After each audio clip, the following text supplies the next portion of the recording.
I'm Eng Sammy Onyango, six-time IDPA Africa champion.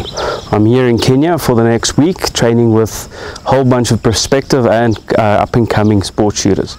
Really looking forward to spending time on the range. I'll be doing quite a couple of courses, starting from the fundamentals, introduction to IDPA and to sport shooting, going all the way through to the more advanced stuff, shooting on the move, entering, exiting cover, all that type of things. Also, we'll be doing a safety officers class to get some of the safety officers up to standard and get them going, so we can grow the sport of IDPA in Kenya a lot more. I've met most of these guys in South Africa quite a couple of times at major matches, and I've grown to like them. We communicate a lot, we share clips and so on, so we can grow the sport. That's very, very important. IDPA is all about just having fun, the new form of adrenaline, converting money into noise, which is my favorite part.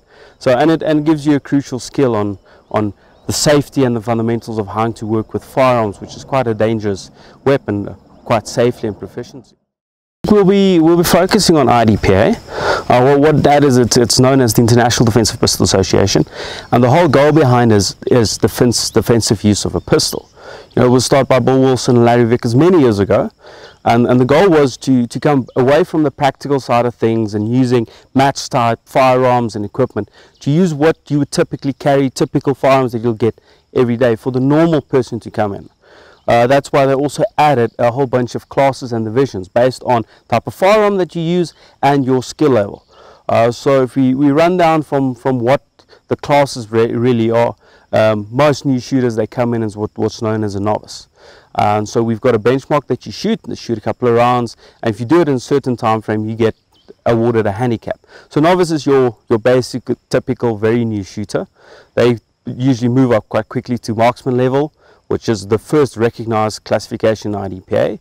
Then with a little bit of training and some good mindset, you can work up to sharpshooter, and after that you get your expert.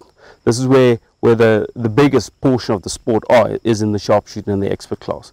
Then right at the top, the only obtained division that we can get in Africa at this moment is master class, which is the top guys in the sport. There's another class right on top of that, it's called distinguished master. The only way you can obtain that is by shooting one of three matches, which is the Smith & Wesson Indoor Nationals, the US Nationals, and then the IDPA World Shoot.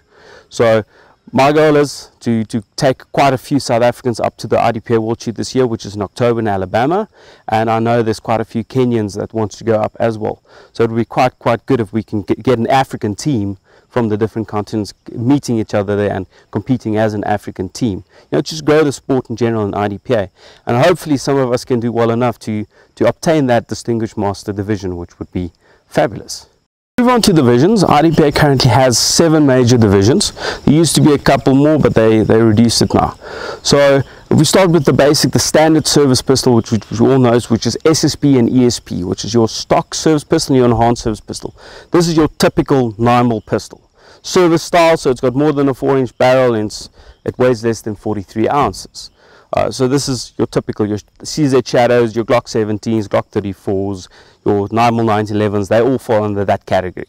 Then you get your CCP, which is called compact carry pistol, which the goal there is for the smaller type concealment weapons. So it's got a couple of limitations, mainly 4.25-inch barrel, 38-ounce weight limit, and it has to be quite a bit shorter than your stock service pistol. So this is just to separate the different types of equipment a bit more, so you get a level playing field. You don't have a guy coming in with a raised gun shooting against a guy with a very small compact gun. Then we move on to one of my favorite divisions, which is revolver division. That's pretty much self-explanatory. It's a revolver that you shoot there. We move on, it's called CDP is the next one. This is known as the Custom Defensive Pistol Division. This is limited to 45 ACP only. So it's a heavy hitting caliber, big bore caliber, and it's limited to 8 rounds in the magazine. This entire division was tailor-made around the classic single stack 1911 in 45 ACP. We move on, next one is Bug Division, or backup gun. This is now the extremely small, your 380 ACPs and your 9mm. Most commonly used there is your Smith & Wesson M&P shields, your M&P, your Smith & Wesson bodyguards, your Glock 43s, your Glock 26. It's these really small guns, and you're limited to 6 rounds of the magazine. This year they've added 2 new divisions.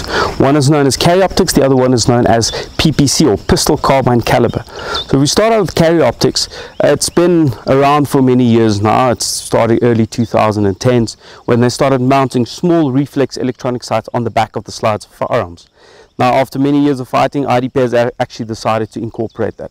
This, in my opinion, is fabulous, especially for the older gentleman that's been shooting for a long time. You know, your eyesight's deteriorating. That electronic sight actually helps quite a lot.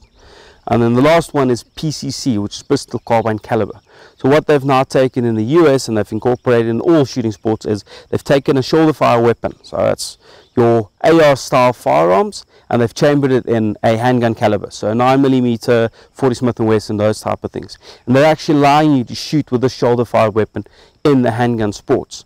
In South Africa, 3-gun, we've got DMG and 3-gun, which is quite popular, where we actually use the AR rifle as a sporting rifle, and the entire sport is based around the self-loading rifle principle of shooting this shoulder fire weapon with 30-round magazines in a sporting environment. It's a whole lot of fun, it's a whole lot of adrenaline, and it teaches you, once again, it teaches you that fundamental of how to safely, proficiently operate that firearm in a high stress, high adrenaline environment.